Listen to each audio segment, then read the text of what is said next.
एक बार की बात है, नवापुर में एक बूढ़ी और मेहनती महिला श्यामा देवी अपने इकलौते बेटे मोहन के साथ रहती थी।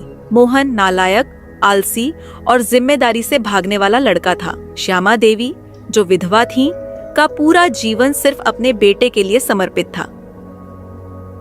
एक सुबह जब श्यामा देवी चारपाई पर लेटी थी, तब मोहन बाहर से आकर चिल्लाया, अरे माँ, खाना दो जल्दी, बहुत भूख लगी है। माँ ने थके स्वर में कहा, बेटा, तबीयत ठीक नहीं है, रसोई में कुछ बचा होगा, गरम करके खा ले। मोहन बड़बड़ाता हुआ चला गया। ये माँ भी ना, खुद भी नहीं खाई और मुझे भी भूखा रख रही है। कुछ दिन पहले मोहन अपने दोस्त दिनेश के पास गया था। दिनेश अपने पिता हरिराम जी की छोटी सी किराने की दुकान में मदद करता था।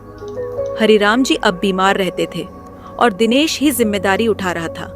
मोहन ने कहा, यार दिनेश, हर रोज दुकान, शहर क्यों नहीं जाते हम भी? दिनेश बोला, हमारे पास जो है उसी में खुश रहना सीखो, जिम्मेदार बनो। धीरे धीरे मोहन की माँ की तबीयत बिगड़ने लगी। एक दिन माँ ने उससे गर्म पानी मांगा तो मोहन ने कहा, मुझे बाजार जाना है, खुद ले लो। जब तू छोटा था तो मैंने रात रात भर तेरी सेवा की थी। आज तू मेरी एक छोटी सी मदद नहीं कर सकता? एक शाम मोहन गांव के मंदिर चला गया और वहां पंडित रमेश जी से मिला।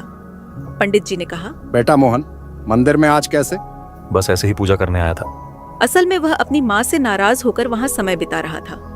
कुछ दिन बाद उसने सोचा कि दुकान खोलेगा। उसने दिनेश से सलाह ली और दिनेश ने कहा, गांव में फल की दुकान नहीं है, तू क्यों नहीं खोल लेता? फिर वह बृजमोहन चाचा से मिला और दुकान की जगह मांगी। चाचा ने शर्त पर जगह दे दी। मोहन ने जैसे तैसे दुकान खोली, लेकिन उसे ग्राहक से कैसे बात करनी है ये नहीं आता था। एक बार रामू काका दुकान पर आए और सेब की कीमत पूछी। मोहन ने कहा, 200 रुपए किलो। रामू काका चौंके। लेकिन बाजार में तो 150 में मिलते हैं। लेना है तो लो, वरना निकलो। इस व्यवहार से गांव वालों ने उसकी दुकान से आना बंद कर दिया। एक दिन बारिश हो रही थी। दुकान बंद करके घर लौटा तो माँ ने पूछा, इतनी जल्दी आ गया? मोहन बोला, कोई ग्राहक ही नहीं आता।